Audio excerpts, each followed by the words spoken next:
Évangile au nom de Jésus, nous conquérons.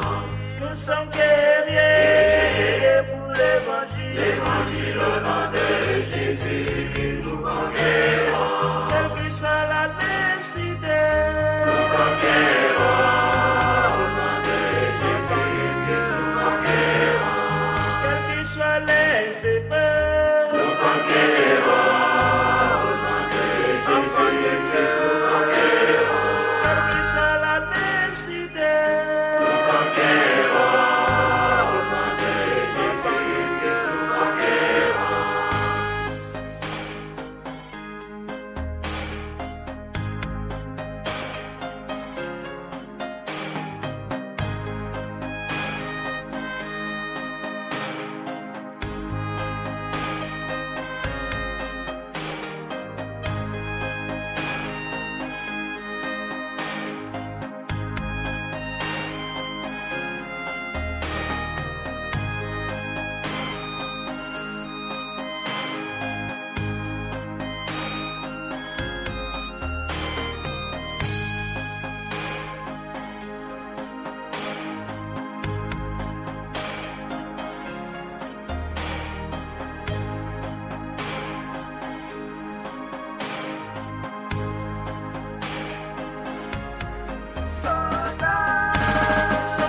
soldats pour l'évangile. Évangile au nom de Jésus, nous conquérons. Nous sommes guerriers pour l'évangile. Évangile au nom de Jésus, nous conquérons. Nous sommes vaillants pour l'évangile. Évangile au nom de Jésus, nous conquérons. Nous sommes soldats.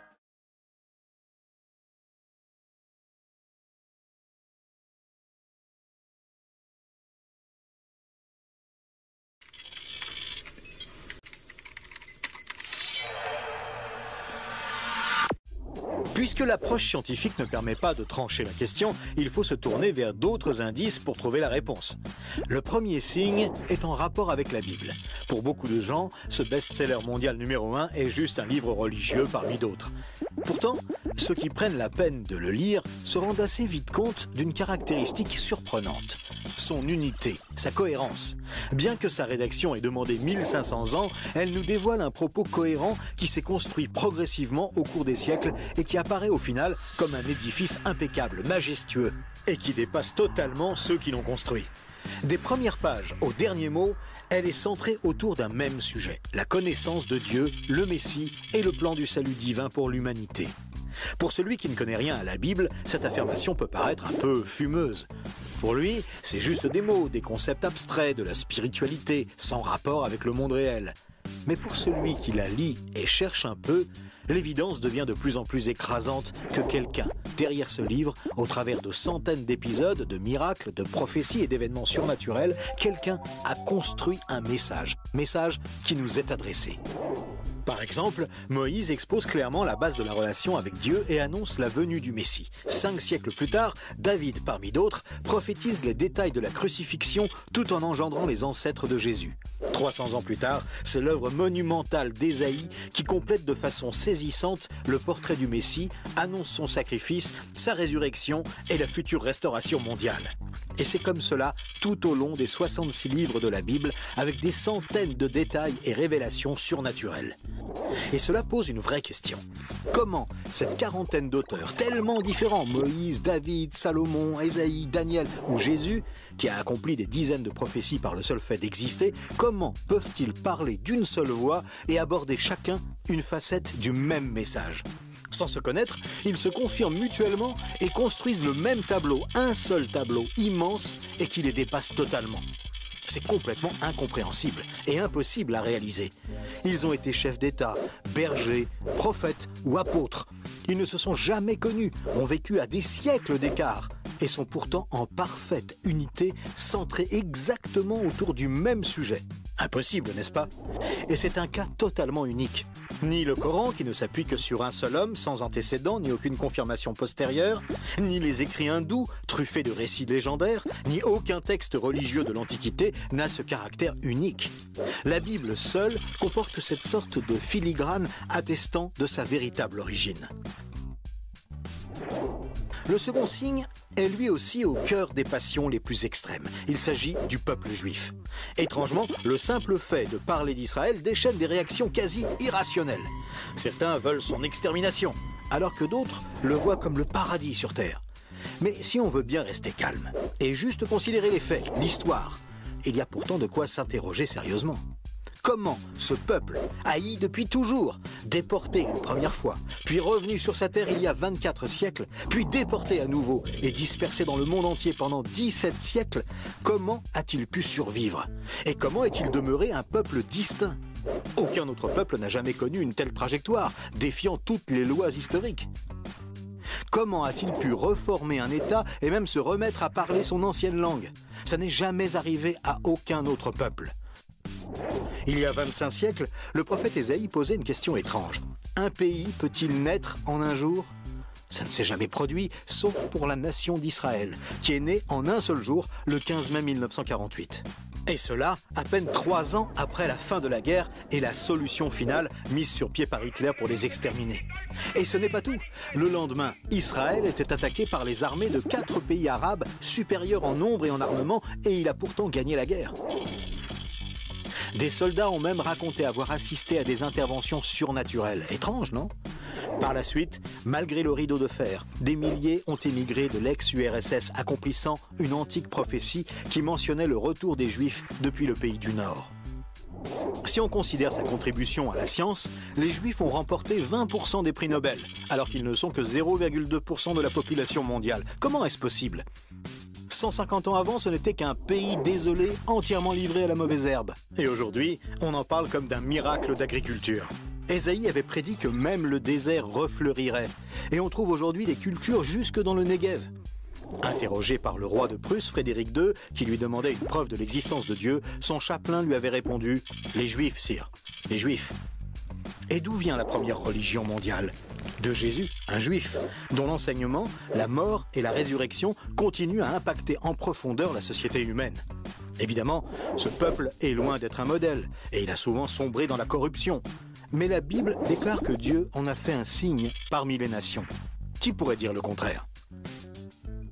Pour terminer ce bref survol, une considération d'ordre moral. Encore un sujet tabou et pourtant...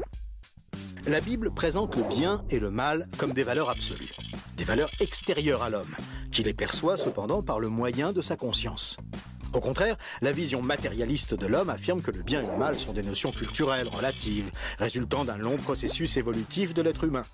Pourtant, tout le monde considère certaines valeurs morales comme supérieures à tout le reste. Par exemple, violer une petite fille, massacrer des bébés, commettre un génocide ou laisser quelqu'un mourir de faim sont considérés comme cruels et inacceptables. Même si certains tortionnaires ont affirmé qu'ils n'y voyaient rien d'immoral, nous pensons qu'ils n'avaient pas le droit de faire ça. Mais pourquoi le pensons-nous?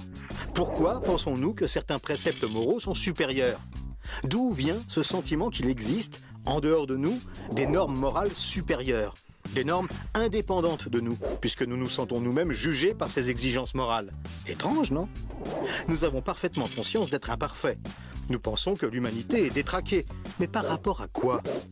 Ce sentiment de culpabilité contredit d'ailleurs la théorie de l'évolution et son hypothétique lutte pour la survie. Et pourquoi l'homme aspire-t-il au merveilleux, au paradis, quelle que soit sa culture? D'où vient ce sentiment intérieur qui fait exactement écho au récit biblique? Cette conscience, issue de nulle part et en parfait accord avec la Bible, constitue encore un autre signe tangible, bien difficile à nier.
without form and void, and darkness was upon the face of the deep.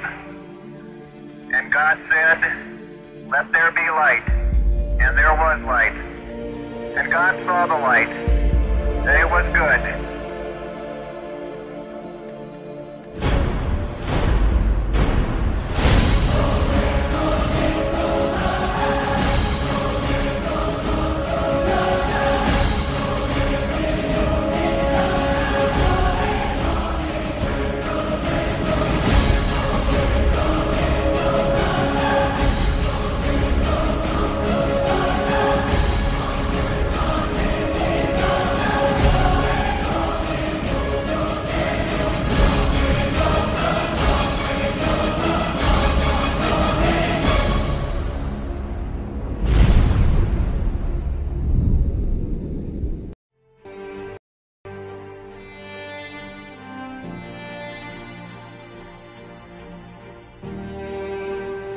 Chers amis, la Bible enseigne que le monde s'en va inexorablement, non vers la paix, mais vers une guerre ultime, de cataclysme, un Armageddon décrit au chapitre 7 de l'Apocalypse. Et avant d'arriver au paroxysme, cet holocauste, les choses iront en se détériorant, les choses vont aller de mal en pire, le monde s'enfoncera toujours de plus en plus dans le chaos, la confusion et le péché. Plus on approchera de la fin, les guerres vont augmenter. Le taux de criminalité va monter en flèche. Les crises économiques seront de plus en plus graves. Les catastrophes naturelles sans précédent, tremblements de terre, inondations, famine, épidémies, pestilences, tout cela a été décrit dans la parole du Seigneur. Et toutes ces calamités marqueront le déchaînement de la colère de Dieu sur notre monde impie.